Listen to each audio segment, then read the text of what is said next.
Assemblyman Gatto, if you'd like to step forward with AJR 1. Good afternoon.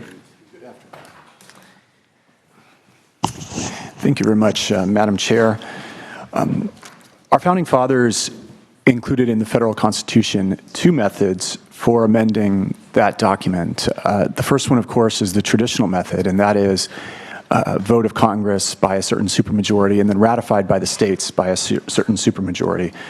The second method for amending the Constitution that they put in Article 5 of the federal Constitution was a method that would allow state legislatures, which our founding fathers thought were closer to the people, to every once in a while propose amendments that would force Congress to act. If you look at the writings of the Federalist Papers, they thought that there would be certain times where Congress might get out of touch with the people of the country, and that the state legislatures, again, which are closer to the people and have much smaller districts, would want to step in and sort of force Congress's hand to amend the Constitution. This is one such of those applications. AJR 1 is a measure that would begin the process to amend the Constitution to deal with issues that have arisen with the Citizens United decision and so many other ones in the last 3 or 4 years.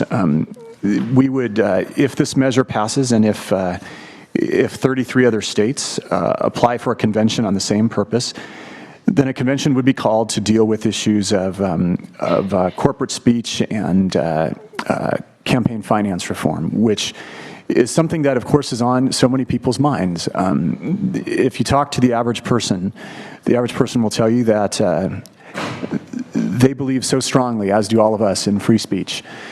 And they believe that the idea that somebody who has a whole lot of money has more speech rights than the rest of us is, realizing, of course, the natural reality of life, which is, yes, that the person with a lot of speech has a bigger megaphone, but the idea that somehow that speech can drown out that of the common citizen is something that I think is really offensive to so many Americans. And this measure, as I said, would start the constitutional amendment process. People have asked, of course, has this ever been successful? And the answer is yes and no. There has never been a state-initiated constitutional convention, but there has been real change that has been motivated by these type of applications. The one, of course, was that most people cite, of course, with the direct election of senators, the 17th Amendment, was started by these state petition drives. And right before it got to the threshold for triggering the convention, Congress heard the people and they acted. The second one, of course, was the repeal of prohibition, the 18th Amendment. States started passing resolutions like this. Right before it hit critical mass, Congress heard the cries and acted. And Assemblyman, please proceed. Thank you. So this would start the process. Since I introduced this, I actually introduced this. This is the second year of a 2-year session. I introduced this very early in the session. Vermont has passed such an application. I believe one is pending in Illinois. And the interesting thing is, I was contacted on this also from so many people who represent traditionally red states who are very interested in this very same concept because, I think, states like Montana and Arizona have long traditions, of course, of limiting corporate funds in campaign finance, and they want to see this, I think, just as much as the traditional blue states.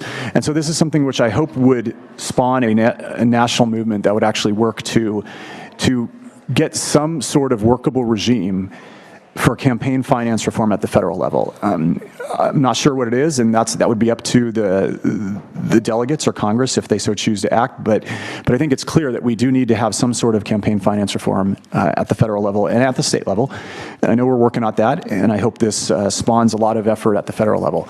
And with that, I'm going to cut my presentation a little short because I know we have so many people who want to speak on this, and obviously I'll answer questions as they might come up.